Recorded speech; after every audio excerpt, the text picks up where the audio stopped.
Hello learners, welcome to exam preparation. Today's video subject is English at the workplace. इस video series में हम solve कर रहे हैं प्रीवियस ईयर क्वेश्चन पेपर जो कि है दिसंबर 2021. सो फर्स्ट क्वेश्चन और सेकंड क्वेश्चन हम ऑलरेडी सॉल्व कर चुके हैं. आप प्लेलिस्ट में जाकर देख सकते हैं. मैं आपको डिस्क्रिप्शन में लिंक प्रोवाइड कर दूँगी. आज हम क्वेश्चन नंबर 3 से स्टार्ट करेंगे. क्वेश्चन नंबर 3 में आपके दो पार्ट्स है. पार्ट ए जो कि है rewrite the following sentence changing them from the active voice to passive voice. ये आपका 5 मार्क्स का है. यहाँ पे बेसिकली आपको एक्टिव वॉइस से पैसिव वॉइस में चेंज करना है. वहीं पे आपका ऑपोजिट भी आ सकता है. कई बार आपको क्वेश्चन दिया होता है पैसिव वॉइस जहाँ पे आपको एक्टिव वॉइस में आंसर करना होता है. So let's start. ये 5 क्वेश्चन क्या है और ये बहुत ही आसान है, बहुत ज़्यादा डिफ़िकल्ट नहीं है, तो आप इजीली 5 मार्क्स गेट कर सकते हैं.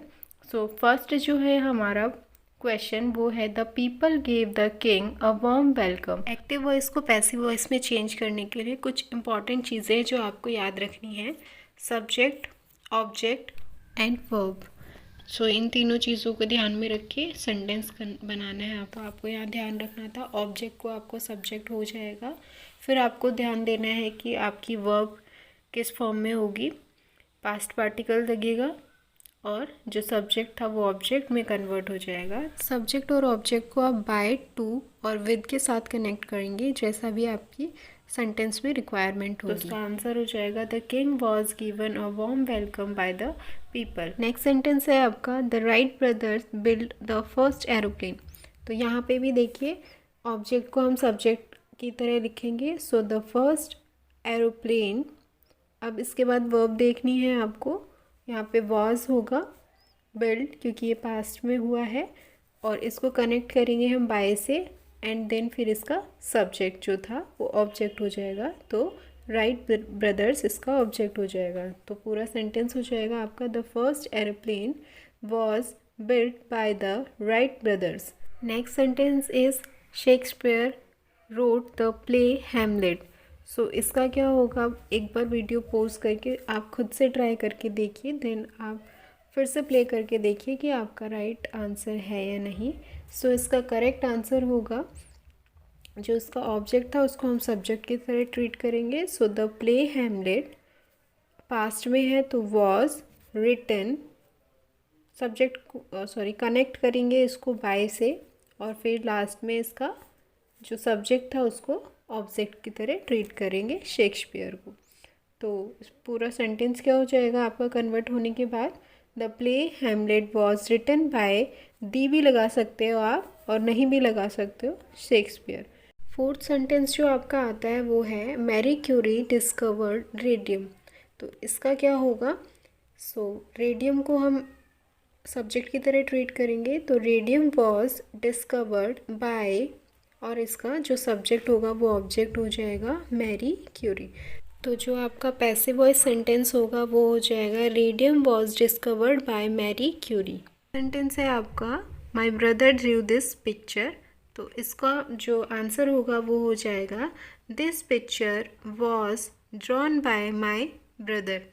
हमने एग्जैक्टली वही किया है, सब ऑब्जेक्ट को सब्जेक्ट बनाया है, उसके बाद पास्ट पार्टिसिपल, फिर वर्ब को चेंज किया है, उसके बाद ऑब्जेक्ट को सब्जेक्ट बनाया है. आई होप ये आपको क्लियर होंगे सारे. अगर फिर भी आपको कोई डाउट है तो प्लीज़ मुझे कमेंट करके ज़रूर बताइएगा. अब क्वेश्चन नंबर 3 के बी पार्ट की बात करते हैं. बी पार्ट आपका 10 मार्क्स का है. इसमें आपको करना क्या है, fill in the blanks as indicated. कुछ फिल इन द ब्लैंक्स दिए हैं, basically 10 fill in the blanks होंगे, 1 मार्क्स ईच. यहाँ पे आपको फिल करना है ब्लैंक्स में एप्रोप्रिएट जो चीज़ें होंगी. यहाँ पे एक अच्छी चीज़ ये है कि आपको सभी क्वेश्चंस के लिए एक एक हिंट दिया हुआ है कि आपको क्या क्या करना है क्वेश्चन में.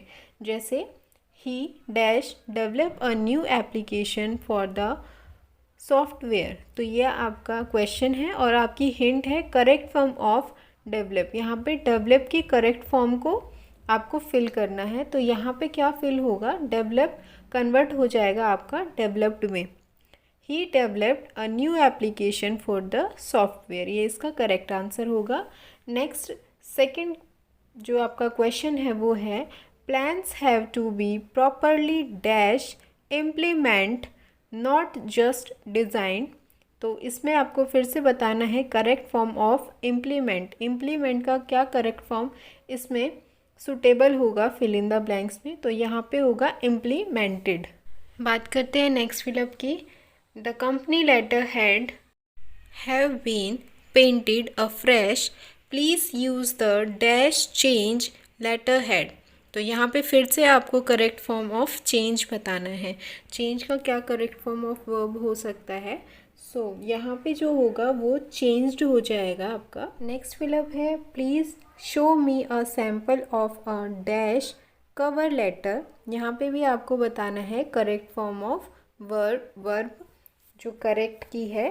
तो यहाँ पे ये थोड़ा ध्यान से देखना है, यहाँ पे कवर्ड नहीं होगा, तो यहाँ पे होगा कवर, क्योंकि यहाँ पे देखिए फिलअप से जस्ट पहले जो डैश दिया हुआ है उससे जस्ट पहले अ लिखा हुआ है, तो अ के लिए यहाँ पे आप कवर यूज़ करेंगे।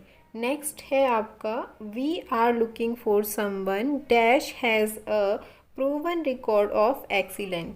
सो यहाँ पे आपको फिल करना है choose the correct word form of following whom, who, which, that। इनमें से क्या यूज़ होगा? तो यहाँ पे यूज़ होगा who। who इस सेंटेंस के लिए अप्रोप्रिएट वर्ड है। Fifth fill in the blanks देखते हैं। There is no exception dash this rule.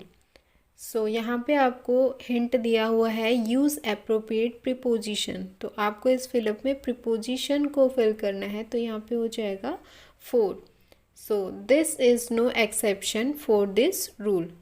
Oh sorry, यहाँ पे ना थोड़ी सी मिस्टेक हो गई है। यहाँ पे जहाँ एक्सेप्शन यूज़ होता है वहाँ पे जो प्रीपोजिशन आपकी फॉलो करती है वो 4 नहीं 2 फॉलो करेगी, तो ये थोड़ा सा ध्यान रखिएगा, थोड़ी सी मिस्टेक हो गई है। सो करेक्ट हो जाएगा there is no exception to this rule. I hope ये क्लियर होगा। नेक्स्ट सेवेंथ जो होगा वो है आपका fill up she restored the purse dash itself rightful honour, और यहाँ पे आपको फिल करना है यूज़ एप्रोप्रिएट प्रीपोजिशन, तो प्रीपोजिशन हो जाएगी यहाँ पे 2। आई होप आपको ये क्लियर है। नेक्स्ट 8 पॉइंट है एल्कोहल इज़ इंजurious डैश हेल्थ। यहाँ पे भी आपको प्रीपोजिशन का यूज़ करना है, तो यहाँ पे जो ये फिलअप है यहाँ पे यूज़ होगा आपका 2। नेक्स्ट 9th फिलअप देखते हैं। In world war second dash French defeated the Asia power. तो यहाँ पे भी आपको यहाँ पे थोड़ा सा चेंज है, हिंट है यहाँ पे यूज़ द करेक्ट आर्टिकल। सो यहाँ पे आपको करेक्ट आर्टिकल फिल करना है। तो जैसे कि आपको पता है फ्रेंच यहाँ पे एक देश है, तो कंट्री के लिए आप स्पेसिफिकली यहाँ पे दी का यूज़ करते हैं, तो यहाँ पे करेक्ट जो आपके आर्टिकल होगा वो दी हो जाएगा। नेक्स्ट और लास्ट जो क्वेश्चन है he walked in the rain without dash umbrella. तो यहाँ पे भी आपको करेक्ट आर्टिकल यूज़ करना है, तो अम्ब्रेला के लिए एन यूज़ होता है। तो इसी के साथ आपके क्वेश्चन नंबर 3 के दोनों पार्ट कंप्लीट होते हैं। आई होप कि आपको दोनों पार्ट में कोई प्रॉब्लम नहीं होगी, सब क्लियर होगा। अगर फिर भी आपको कोई डाउट रहे तो प्लीज़ कमेंट बॉक्स में मुझे ज़रूर बताइएगा।